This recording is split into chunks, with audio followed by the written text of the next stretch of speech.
Hello friends, welcome to hope PSC. നമുക്കിന്ന് ഒന്നാം പഞ്ചവത്സര പദ്ധതി പഠിക്കാം. 1951 മുതൽ 56 വരെ നീണ്ടു നിന്നിട്ടുള്ള 5 വർഷത്തെ പദ്ധതിയാണ് ഒന്നാം പഞ്ചവത്സര പദ്ധതി. ഒന്നാം പദ്ധതി പാർലമെന്റിൽ അവതരിപ്പിച്ചത് ജവഹർലാൽ നെഹ്റു ആണ്. 1951 ഡിസംബർ 8-നാണ് അദ്ദേഹം പഞ്ചവത്സര പദ്ധതി പാർലമെന്റിൽ അവതരിപ്പിച്ചത്. ഒന്നാം പഞ്ചവത്സര പദ്ധതിയുടെ കാലഘട്ടം ചോദിക്കും. 1951 ഏപ്രിൽ 1-ന് സ്റ്റാർട്ട് ചെയ്തു. 1956 മാർച്ച് 31-ന് അവസാനിച്ചു. എന്താ ഏപ്രിൽ 1-ഉം മാർച്ച് 31-ഉം തമ്മിലുള്ള ഒരു കണക്ഷൻ എന്ന് പറഞ്ഞാൽ അതാണ് നമ്മുടെ സാമ്പത്തിക വർഷം എന്ന് പറയുന്നത്. ഒരു സാമ്പത്തിക വർഷം സ്റ്റാർട്ട് ചെയ്യുന്നത് ഏപ്രിൽ 1-നും എൻഡ് ചെയ്യുന്നത് മാർച്ച് 31-നുമാണ്. അപ്പം 51 ഏപ്രിൽ 1-ന് സ്റ്റാർട്ട് ചെയ്തിട്ട് 56 മാർച്ച് 31-നാണ് എൻഡ് ചെയ്തത്. ഓക്കെ, ഇന്ത്യയിൽ വൻകിട ജലസേചന പദ്ധതികൾ ആരംഭിച്ച പഞ്ചവത്സര പദ്ധതിയും ഒന്നാമത്തെ പഞ്ചവത്സര പദ്ധതിയാണ്. കാർഷിക പദ്ധതി എന്നറിയപ്പെടുന്നതും സെയിം തന്നെയാണ്. അപ്പം ജലസേചനം, കാർഷികം ഈ രണ്ട് മേഖലകൾക്ക് ഇമ്പോർട്ടൻസ് കൊടുത്തിട്ടുണ്ടായിരുന്നു. പിന്നെ വൈദ്യുതീകരണവും അതേപോലെ കുടുംബാസൂത്രണവും ഒക്കെ വരുന്നത് ഒന്നാം പഞ്ചവത്സര പദ്ധതിയിൽ തന്നെയാണ്. ഒന്നാം പഞ്ചവത്സര പദ്ധതിയുടെ അധ്യക്ഷൻ നെഹ്റു ആയിരുന്നു. ഉപാധ്യക്ഷൻ ഗുൽസാരിലാൽ നന്ദ. ഗുൽസാരിലാൽ നന്ദയെ നിയമിച്ചത് 1953-ലാണ്. ഓക്കെ, ഒന്നാം പഞ്ചവത്സര പദ്ധതി ഊന്നൽ നൽകിയത് കൃഷി, ജലസേചനം എന്നിവയ്ക്കാണ്. കൃഷി, ജലസേചനം, അതുകൊണ്ട് തന്നെയാണ് കാർഷിക പദ്ധതി എന്നറിയപ്പെടുന്നത് ഒന്നാമത്തെ പദ്ധതിയാണ്. ഒന്നാം പഞ്ചവത്സര പദ്ധതി അറിയപ്പെടുന്നത് ഹാരോൾഡ് ഡോമർ മാതൃക എന്നാണ്. Harold Domar model. ഓക്കെ, ഒന്നാം പഞ്ചവത്സര പദ്ധതിയുടെ ആമുഖം തയ്യാറാക്കിയ മലയാളിയാണ് ഡോക്ടർ KN രാജ്. മലയാളിയായിട്ടുള്ള ആളാണ്. അപ്പോൾ KN രാജിന്റെ പേര് മറന്നു പോവല്ലേ. 1952 ഒക്ടോബർ 2-ന് കമ്മ്യൂണിറ്റി ഡെവലപ്മെന്റ് പ്രോഗ്രാമും പിന്നെ കുടുംബാസൂത്രണവും ഒക്കെ ആവിഷ്കരിച്ചത് ഒന്നാം പഞ്ചവത്സര പദ്ധതിയുടെ കാലത്താണ്. അതേപോലെ കേരളത്തിൽ തോട്ടപ്പള്ളി സ്പിൽവേ നിർമ്മിച്ചത് ഒന്നാമത്തെ പദ്ധതിയോടനുബന്ധിച്ചിട്ടാണ്. 1955-ലാണ് തോട്ടപ്പള്ളി സ്പിൽവേ സ്ഥാപിച്ചത്, ഓർത്ത് വെച്ചേക്കാം.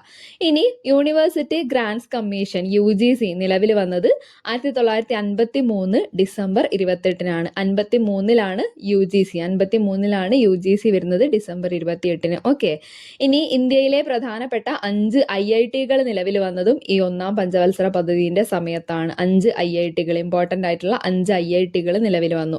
പിന്നെ ഒന്നാം പഞ്ചവത്സര പദ്ധതിക്കാലത്ത് നിർമ്മിച്ചുള്ള പ്രധാനപ്പെട്ട അണക്കെട്ടാണ് ബക്രാനങ്കൽ, ഹിരാക്കുഡ്. 2 അണക്കെട്ടുകളുണ്ട്. ഒന്നാം പഞ്ചവത്സര പദ്ധതിന്റെ ടൈമിൽ നിർമ്മിച്ചുള്ള 2 അണക്കെട്ടുകളാണ് ബക്രാനങ്കൽ, ഹിരാക്കുഡ്. അതേപോലെ ദാമോദർ വാലി പദ്ധതി സ്റ്റാർട്ട് ചെയ്യുകയും ചെയ്തിട്ടുണ്ട് കേട്ടോ.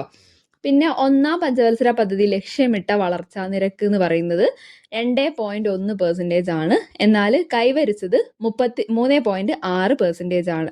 അപ്പം ഈ മൻസൂർ അലി സാറിൻ്റെ ഒക്കെ ഒരു കോഡ് ഉണ്ട്. 2-1 അറിയാൻ വേണ്ടിയിട്ട് പ്ലാൻ ഇട്ടു. അപ്പോൾ പ്ലാൻ വിജയിച്ചത്, അത് സക്സസ് ആയത് കാരണം ഇവർ ഒരു ട്രിപ്പ് പ്ലാൻ ചെയ്യാണ്. മൂന്നാറിലേക്കാണ് ട്രിപ്പ് പോണത് എന്ന്. അതായത് 2-1 അറിയാൻ പ്ലാൻ ഇട്ടു, പ്ലാന് സക്സസ് ആയപ്പോൾ മൂന്നാറിൽ പോയി എന്ന് ഓർക്കാം. അപ്പോൾ 2-1 അറിയാന്ന് പറയുമ്പോൾ 2.1, മൂന്നാറിൽ പോയി എന്ന് പറയുമ്പോൾ 3.6. അപ്പോൾ 2.1 ലക്ഷ്യം വെച്ചിട്ട് 3.6 കൈവരിച്ചത് ഒന്നാം പഞ്ചവത്സര പദ്ധതിയിലാണ്, ഓർത്ത് വെച്ചേക്കാട്ടോ.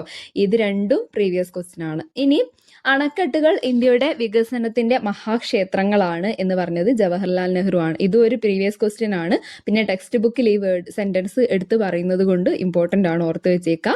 അണക്കെട്ടുകൾ ഇന്ത്യയുടെ വികസനത്തിന്റെ മഹാക്ഷേത്രങ്ങളാണ് എന്ന് പറഞ്ഞത് ജവഹർലാൽ നെഹ്റു ആണ്.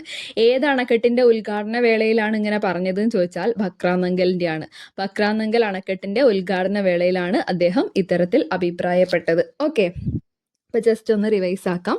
ഫസ്റ്റിൽ തന്നെ നമ്മൾ പറഞ്ഞത് ഒന്നാം പഞ്ചവത്സര പദ്ധതി സ്റ്റാർട്ട് ചെയ്യുന്നത് 1951 ഏപ്രിൽ 1 മുതൽ 56 മാർച്ച് 31-നാണ് എൻഡ് ചെയ്യുന്നത്. ഓക്കെ, ഒന്നാമത്തെ പഞ്ചവത്സര പദ്ധതി പ്രാധാന്യം നൽകിയത് കൃഷിക്കാണ്. അതുകൊണ്ട് തന്നെ കാർഷിക പദ്ധതി എന്നറിയപ്പെടുന്നത് ഒന്നാമത്തെ പദ്ധതിയാണ്. ഫസ്റ്റ് 5 ഇയർ പ്ലാനിന്റെ നടത്തിപ്പിൽ പ്രധാനപ്പെട്ട പങ്ക് വഹിച്ചിട്ടുള്ള മലയാളി, അല്ലെങ്കിൽ ഒന്നാം 5 ഇയർ പ്ലാനിന്റെ ആമുഖം തയ്യാറാക്കിയ മലയാളി, ഇങ്ങനെയൊക്കെ ചോദിച്ചാലും ഒന്നാം പഞ്ചവത്സര പദ്ധതിയുടെ പിതാവ് എന്ന് ചോദിച്ചാലും ആര്യന്യാണ്, മലയാളി ആയിട്ടുള്ള KN രാജാണ്. മറന്നു പോകരുതേ ഫ്രണ്ട്സ്. ഓക്കെ, ഇനി ഫസ്റ്റ് 5 ഇയർ പ്ലാന് പ്രാധാന്യം നൽകിയിരുന്ന മേഖലകൾ ജലസേചനം, വൈദ്യുതീകരണം, കുടുംബാസൂത്രണം. 3 ഉണ്ട്. ജലസേചനം, വൈദ്യുതീകരണം, കുടുംബാസൂത്രണം എന്നിവയാണ് പ്രാധാന്യം നൽകിയിരുന്ന മേഖലകൾ. ഓക്കെ, ഇനി ഫസ്റ്റ് 5 ഇയർ പ്ലാനിന്റെ കാലത്ത് സ്റ്റാർട്ട് ചെയ്തിട്ടുള്ള ജലസേചന പദ്ധതികളാണ് ഹിരാക്കുഡ്, ബക്രാനങ്കർ, അതേപോലെ ദാമോദർ വാലി, മേട്ടൂരും ഒക്കെ ഇതിൽ തന്നെ പറയുന്നുണ്ട്. ഓക്കെ. പിന്നെ 1955 തോട്ടപ്പള്ളി സ്പിൽവേ ആരംഭിച്ചത് 1ാം പഞ്ചവത്സര പദ്ധതിയുടെ കാലത്താണ്. 1955 തോട്ടപ്പള്ളി സ്പിൽവേ. അതേപോലെ ഇതിൻ്റെ ഈ തോട്ടപ്പള്ളി സ്പിൽവേന്റെ ടാർഗറ്റ് എന്താ? കുട്ടനാട്ടിലെ വെള്ളപ്പൊക്കം തടയുക എന്നുള്ളതാണ് കേട്ടോ. കുട്ടനാട്ടിലെ വെള്ളപ്പൊക്കം തടയുക എന്നുള്ളത് ലക്ഷ്യം വെച്ചിട്ടാണ് തോട്ടപ്പള്ളി സ്പിൽവേ നിർമ്മിച്ചത്. 1955 നിർമ്മിച്ചത്. പിന്നെ കേരളത്തിന്റെ നെല്ലറ എന്നറിയപ്പെടുന്ന സ്ഥലം കുട്ടനാടാണ്, നമുക്കറിയാലോ അല്ലെ. അതേപോലെ ആ സമയത്ത് തന്നെ ഒരുമിച്ച് കണക്ട് ചെയ്ത് വെക്കുക. തിരുവിതാംകൂറിന്റെ നെല്ലറ നഞ്ചിനാടാണ് കേട്ടോ. അതേപോലെ കേരളത്തിന്റെ നെല്ലറ എന്നറിയപ്പെടുന്ന ജില്ല ചോദിച്ചാലോ അത് പാലക്കാടാണ്. സ്ഥലമാണ് അല്ലെങ്കിൽ ഒരു പ്രദേശമാണ് കുട്ടനാട്. എന്നാൽ കേരളത്തിന്റെ നെല്ലറ എന്നറിയപ്പെടുന്ന ജില്ല ചോദിച്ചാൽ അത് പാലക്കാടാണ്. സെറ്റാണല്ലോ. കുട്ടനാടിന്റെ പഴയകാല പേരാണ് കൊട്ടനോറ എന്ന് കേട്ടോ. കൊട്ടനോറ കുട്ടനാടിന്റെ പഴയ പേരാണ് കൊട്ടനോറ. ഓക്കെ. പിന്നെ നമ്മൾ പറഞ്ഞു ഈ ഹരോൾഡ് ഡോമർ മോഡൽ എന്നറിയപ്പെടുന്നത് 1ാം പഞ്ചവത്സര പദ്ധതി തന്നെയാണ്. അതേപോലെ സമ്പദ് വ്യവസ്ഥയുടെ വളർച്ച മൂലധനത്തിന്റെയും സമ്പാദ്യത്തിന്റെയും അടിസ്ഥാനത്തിലാണ് എന്ന് സമർത്ഥിക്കുന്ന മാതൃകയാണ് ഹരോൾഡ് ഡോമർ മാതൃക എന്ന് പറയുന്നത്. ഒന്ന് ജസ്റ്റ് റിപ്പീറ്റ് ചെയ്യാം. സമ്പദ് വ്യവസ്ഥയുടെ വളർച്ച മൂലധനത്തിന്റെയും സമ്പാദ്യത്തിന്റെയും അടിസ്ഥാനത്തിലാണ് എന്ന് സമർത്ഥിക്കുന്ന മാതൃകയാണ് 1ാമത്തെ മാതൃക, അതായത് ഹരോൾഡ് ഡോമർ മോഡൽ എന്ന് പറയുന്നത്. ഇനി വളർച്ചാ നിരക്ക് എത്രയായിരുന്നു? നമ്മൾ പറഞ്ഞു 2.1 ടാർഗറ്റ് ചെയ്തു, 3.6 അച്ചീവ് ചെയ്തു. ഓക്കെ. പിന്നെ UGC നിലവിൽ വന്നത് 1953 ഡിസംബർ 28 നമ്മൾ പറഞ്ഞു.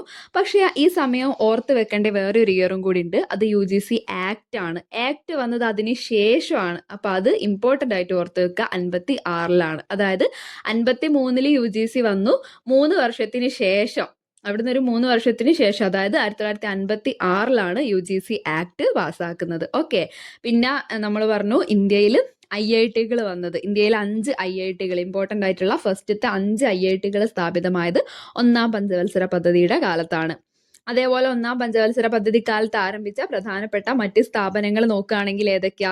ഒന്ന് NDC, നാഷണൽ ഡെവലപ്മെന്റ് കൗൺസിൽ, അതായത് 1952 വന്നിട്ടുള്ള NDC. അതേപോലെ നമ്മൾ കമ്മ്യൂണിറ്റി ഡെവലപ്മെന്റ് പ്രോഗ്രാം പറഞ്ഞല്ലോ, അത് 1952 ഒക്ടോബർ 2 CDP സ്റ്റാർട്ട് ചെയ്തത് കേട്ടോ. പിന്നെ UGC 1953 UGC വരുന്നത്. അപ്പം NDC, CDP, UGC 3 ലെറ്ററുള്ള 3 കാര്യങ്ങൾ ഓർത്ത് വെച്ചേക്കുക. NDCന്റെ ഇയർ 1952, CDPന്റെ ഇയർ 1952 ഒക്ടോബർ 2 കൂടി ഓർക്കുക. പിന്നെ UGC 1953. സെറ്റാണല്ലോ. ഇനി അപ്പോൾ ഇത്രയാണ് ഇമ്പോർട്ടൻ്റ് ആയിട്ട് നമ്മൾ PSC പോയിന്റ് ഓഫ് വ്യൂവിൽ 1ാം പഞ്ചവത്സര പദ്ധതിയെ കുറിച്ച് പഠിച്ചു വെക്കേണ്ടത്. ഇതിൽ ഒട്ടുമിക്ക പോയിന്റ്സും PSC പ്രീവിയസ് ക്വസ്റ്റ്യൻ ആണ്. അതുകൊണ്ട് തന്നെ സ്ട്രെസ് ചെയ്ത് ഒന്നും സ്കിപ്പ് ചെയ്യാതെ പഠിച്ചു വെച്ചേക്കാം കേട്ടോ. അപ്പോൾ ഓക്കെ ഫ്രണ്ട്സ്, താങ്ക്